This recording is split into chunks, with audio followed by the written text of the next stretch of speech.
Well, there's something called mutation corridors in Bengaluru's revised Master Plan 2015, which has created an opportunity for growth around the city. Higher floor area ratio and also flexibility in land use, some accessibility and connectivity has made these areas much sought after, at least for developers. So what are these mutation corridors and can you make smart investments here? Stacey Pereira joins us with the answers.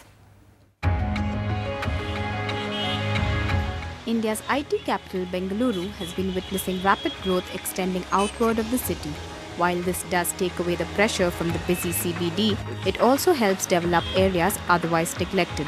So what are these mutation corridors? The radial transport corridors and main transport arteries in the city have been demarcated by the government as transit corridors and they get special incentives. Part of the Outer Ring Road, Old Airport Road, Hosur Road and roads linked by the metro such as Mysore Road and Tumkur Road all come under this definition. One of the major benefits of developing here is the scope for mixed land use, a healthy mix of commercial, retail and residential spaces that coexist to make life easier.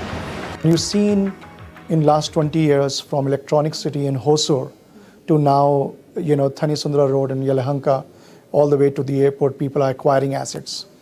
I believe the schemes promoted by the government and the opportunities in the market for mixed use, I find them very attractive. And the reason for that is that you need to create quality infrastructure around in Bangalore which does not exist. Besides easy connectivity, these transit corridors have many advantages. Firstly, higher floor area ratio, that is FAR. The FAR allowed depends on the width of the road.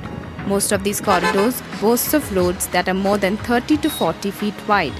This enables one to construct taller structures in the same amount of space. Another advantage is the availability of large parcels of land at lower land costs. Big corporates view this as an opportunity to get better space at lower rentals, whereas investors gain from the stable high income due to low vacancies. A frontage of 12 meters is a prerequisite for mutation corridors, which is an added advantage as this means more lung spaces too. Developers have taken note and are happy to provide to the growing demands for these locales.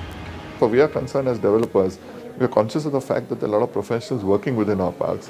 So we provide the entire ecosystem within the park, where the whole lifestyle. Prices in Bangalore are reasonably quite acceptable. So in our view, the increased FAR, more than what we have. We already have 3.25 FAR on the wider roads. I hope that is good enough for us to give a product which will be viable to our consumers as well as to the developers. Walk to work or walk and shop. All this is possible if you have invested in a mutation corridor, a self-sustaining ecosystem with the potential for further growth. What more can one ask for? In Bengaluru, with camera person Alphonse and Govind, Stacey Pereira for NDTV.